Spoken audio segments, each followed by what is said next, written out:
नमस्ते दोस्तों, मैं हूं प्रदीप कुमार। आप देख रहे हैं डिजिटल मार्केट। वीडियो शुरू करने से पहले बता दूं, ये वीडियो एक एजुकेशनल पर्पज़ के लिए है। अगर आप स्टॉक मार्केट में कोई भी फाइनेंशियल इन्वेस्टमेंट करते हो तो अपने फाइनेंशियल एडवाइजर से सलाह जरूर लें या फिर अपनी सोच समझ के साथ ही स्टॉक मार्केट में इन्वेस्टमेंट करें।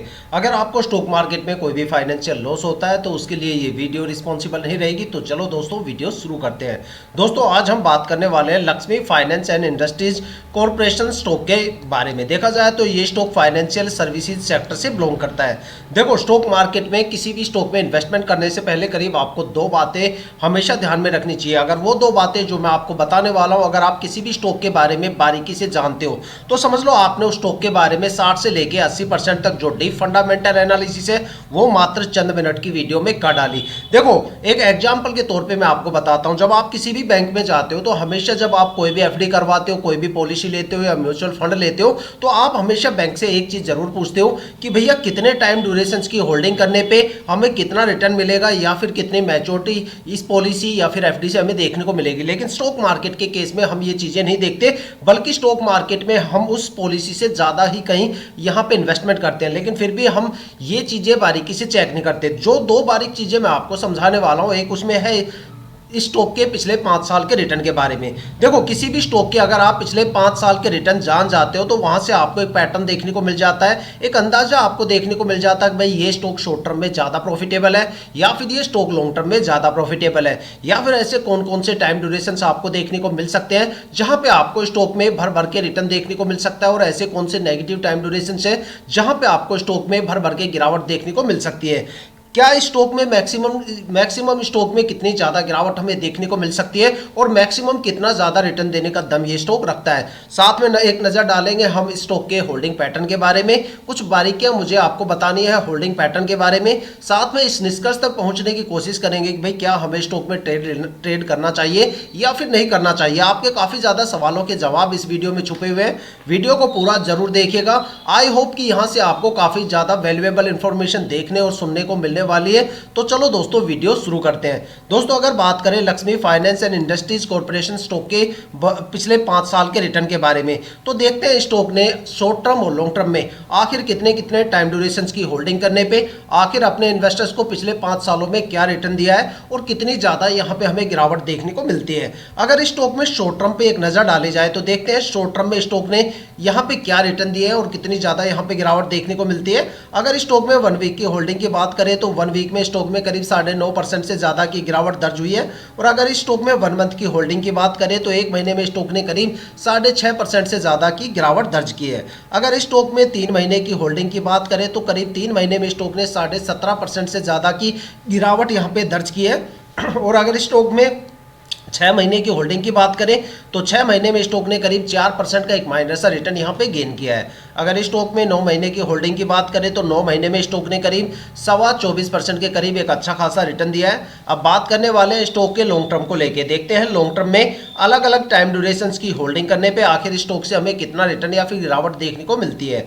अगर स्टॉक में 1 ईयर की होल्डिंग की बात करें तो 1 ईयर में स्टॉक में करीब 24.5% से ज्यादा का रिटर्न देखने को मिलता है। अगर स्टॉक में 2 साल की होल्डिंग की बात करें तो 2 साल में स्टॉक में करीब 60.5% से ज्यादा का रिटर्न हमें देखने को मिलता है। अगर स्टॉक में 3 साल की होल्डिंग की बात करें तो 3 साल में स्टॉक ने करीब 55% से ज्यादा का रिटर्न दिया है। और अगर स्टॉक में 4 साल की होल्डिंग की बात करें तो 4 साल में स्टॉक ने करीब 196% का एक अच्छा खासा मजबूत रिटर्न दिया है। देखा जाए तो 4 साल में स्टॉक ने अपने इन्वेस्टर्स का पैसा 1.5 गुना से ज्यादा करके दिया है। अगर स्टॉक में 5 साल की होल्डिंग की बात करें तो 5 साल में स्टॉक ने करीब 337% 337% का एक अच्छा खासा रिटर्न दिया है। देखा जाए तो 3.25% यहाँ पे इन्वेस्टर्स का पैसा रिटर्न करके दिया है। अगर एक कंक्लूजन निकाल के देखा जाए तो ये स्टॉक शॉर्ट टर्म में एवरेज प्रॉफिटेबल रहा है। और अगर बात करें लॉन्ग टर्म के बारे में तो लॉन्ग टर्म में ये स्टॉक काफी ज्यादा प्रॉफिटेबल है। अगर शॉर्ट टर्म के सबसे बेस्ट टाइम ड्यूरेशन की बात करें तो यहाँ पे 9 मंथ का टाइम ड्यूरेशन रहा है, जहां पे स्टॉक ने करीब 24.25% से ज्यादा का रिटर्न दिया है।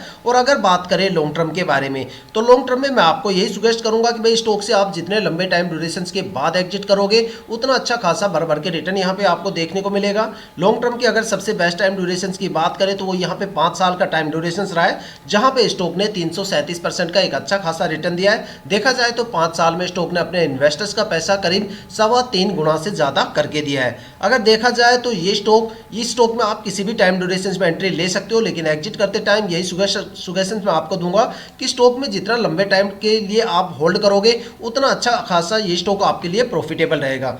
स्टॉक में हमें कुछ नेगेटिव टाइम ड्यूरेशन भी देखने को मिलते हैं, जहां पे 1 वीक से लेके 3 महीने का टाइम ड्यूरेशन है, जहां पे स्टॉक में करीब 6% से लेके 17.5% तक गिरावट देखने को मिलती है। देखा जाए तो मार्केट में पिछले 2-3 महीनों से काफी जबरदस्त गिरावट रही है। सेंसेक्स 85,000 से गिर के करीब यहाँ पे 76,000 के करीब आके खड़ा हो गया है। तो इतनी बड़ी गिरावट अगर सेंसेक्स में हुई है तो जाहिर सी बात है भाई स्टॉक मार्केट में एक बड़ी गिरावट हमें देखने को मिलेगी। साथ में अक्टूबर के अंदर भी एफआईआई ने काफी बड़े लेवल पे इंडियन स्टॉक मार्केट में बिकवाली की थी, तो काफी बड़े रीजंस है मार्केट में गिरावट के, और इन्हीं गिरावट के चलते स्टॉक में भी एक अच्छी खासी गिरावट और फ्लक्चुएशन हमें देखने को मिला। लेकिन यहाँ पे जो गिरावट है 17.5% से ज्यादा नहीं है। तो यहाँ पे एक चीज हमें ये समझ में आती है कि भाई स्टॉक के अंदर कोई खास गिरावट नहीं है, स्टॉक अपने आप को मार्केट के अकॉर्डिंग लेके चल रहा है। जैसे मार्केट के अंदर गिरावट का फ्लो बनता है, स्टॉक में भी आपको गिरावट देखने को मिलती है। लेकिन अगर रिटर्न की बात करें तो यहाँ पे लॉन्ग टर्म में आपको ज्यादा रिटर्न मिलेंगे। हालांकि देखा जाए तो 6 महीने और 9 महीने के टाइम ड्यूरेशन में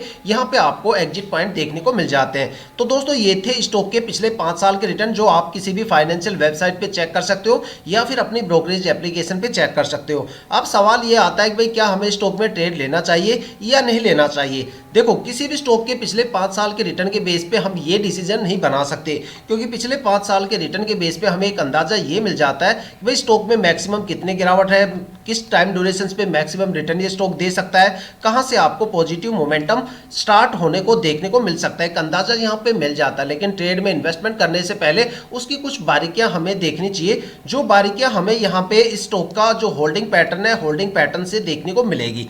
तो देखते हैं इसके होल्डिंग पैटर्न कैसा है। लेकिन होल्डिंग पैटर्न से पहले मैं आपको कुछ बारीकियां आपको बताना चाहता हूं कि होल्डिंग पैटर्न की वो बारीकियां क्या है। देखो, किसी भी स्टॉक में इन्वेस्टमेंट करने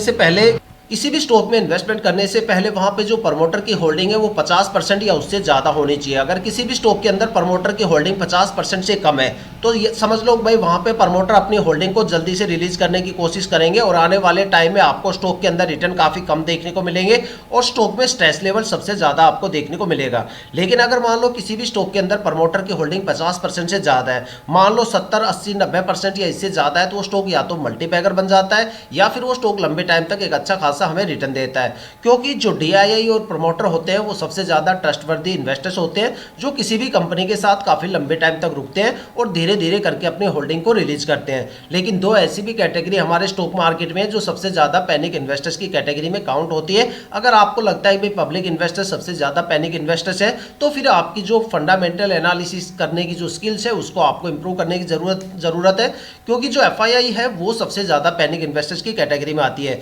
देखो, एफआईआई का मतलब होता है फॉरेन इंस्टीट्यूशनल इन्वेस्टर्स, वो इन्वेस्टर्स जो डोमेस्टिक मार्केट के साथ साथ ग्लोबल मार्केट में भी इन्वेस्टमेंट करते हैं। जब उनको पता चलता है कि भाई ग्लोबल मार्केट में गिरावट होने वाली है तो वो डोमेस्टिक मार्केट में सबसे पहले बिकवाली करते हैं, और इसी वजह से कहा जाता है कि वो हमेशा पब्लिक इन्वेस्टर से 2 कदम आगे चलते हैं।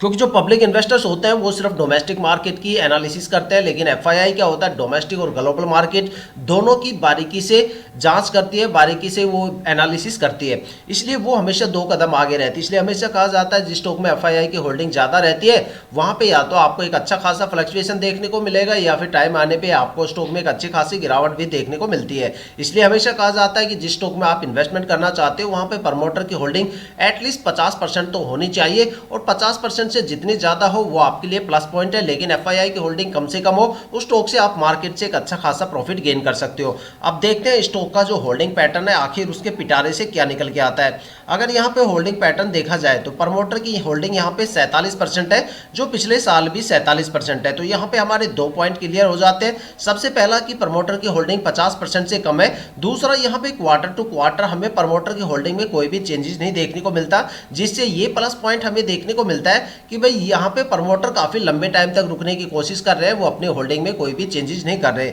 लेकिन अगर दूसरा जो सबसे ट्रस्टवर्दी इन्वेस्टर्स की अगर होल्डिंग की बात करें, DII की होल्डिंग की बात करें, तो DII की होल्डिंग यहाँ पे 0.03% है, जो पिछले साल भी 0.03% थी। यहाँ पे भी क्वार्टर टू क्वार्टर आपको DII की होल्डिंग में कोई चेंजेस देखने को नहीं मिलता है, इसीलिए दोनों को सबसे ज़्यादा ट्रस्टवर्दी इन्वेस्टर्स बोला जाता है, क्योंकि यहाँ पे इतनी जल्दी होल्डिंग में आपको चेंजेस देखने को नहीं मिलते।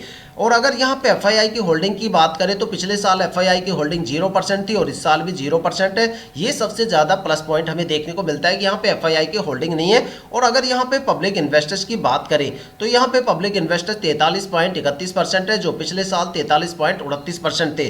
देखा जाए तो यहाँ पे 0.02% की एक माइनस यहाँ पे ग्रोथ हमें पब्लिक इन्वेस्टर्स में देखने को मिलता है। तो देखा जाए तो यहाँ पे एक नेगेटिव पॉइंट बस यही है कि भाई यहाँ पे जो प्रमोटर्स की होल्डिंग है वो 50% से कम है। अब देखो इस स्टॉक में आपको इन्वेस्टमेंट करना चाहिए या नहीं करना चाहिए, ये आप हमें कमेंट करके बताना। स्टॉक के पिछले 5 साल के रिटर्न आपके सामने रख दिए, स्टॉक का होल्डिंग पैटर्न की बारीकियां आपके सामने है, डेटा आपके सामने है और कंपैरिजन भी पिछले साल से आप कर सकते हो। अब डिसीजन लेके आप हमें बताइए भाई क्या आपको स्टॉक में ट्रेड करना चाहिए या नहीं करना चाहिए। तो दोस्तों ये थी अब तक की सबसे latest information Lakshmi finance and industries corporation stock के रिटर्न और उसके होल्डिंग पैटर्न को लेके। अगर आपके माइंड में कोई भी ऐसा स्टॉक है जिसमें आप इन्वेस्टमेंट करने की सोच रहे हो या फिर आपने उस स्टॉक में इन्वेस्टमेंट कर दिया है और आपको स्टॉक के रिटर्न के बारे में बिल्कुल नहीं पता, तो आप हमें कमेंट करके अपने स्टॉक का नाम बताइए। हम आने वाली वीडियो में आपके स्टॉक को जरूर कवर करेंगे। अगर आप इस वीडियो या चैनल पर नए हो तो चैनल को सब्सक्राइब जरूर कीजिएगा, ताकि हम जितने भी डीपली एनालिसिस करके आप लोगों के लिए वीडियो लेके आते हैं उसकी नोटिफिकेशन आप तक सबसे पहले पहुंचे,